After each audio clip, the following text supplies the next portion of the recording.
mainit pa, alas 4 pasado na, mag alas 5 na.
Ayan, makula na oh. Kumain natin itong wings kasi madali itong maluto eh.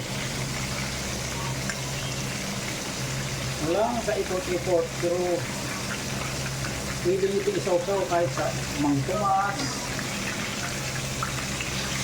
Ito pang baliktad ko. Mangkumas o yung kalamansi na may maraming sibuyas, lagyan nyo rin ng pipino, pwede rin yan. O sawan, pwede rin ketchup. Yan o. Wala kang kaipot-ipot. Crispy o. O. Antayin natin itong maluto kasi hindi makapal-kapal to eh.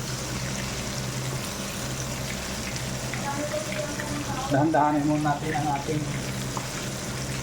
apoy. Hindi lulower niyo yung apoy niya kasi matutok na kaagad siya. Dahan-dahan lang hanggang sa maluto. Good items na yan, mga kalutong bahay. Ngayon yun naman oh. Walang kaipot-ipot. Pwede nyo siya i-marinate isang araw, marinate nyo para manuot talaga yung lasa niya. Ito tinatawag na garlic fried chicken. Napakasimple lang yung nilagay natin mga sangkap. Pero pag nanuot sa laman ng manok, napakasarap. O siya. Huwag na natin yung plato. Nakita nyo naman kung paano pamamaraan. Pwede nyo igayahin. Pwede nyo rin i-share pag nagustuhan nyo at i-comment nyo kung saan nakarating itong mga ginagawa ng ating mga kalutong bahay. Maraming salamat po. Hanggang sa muli.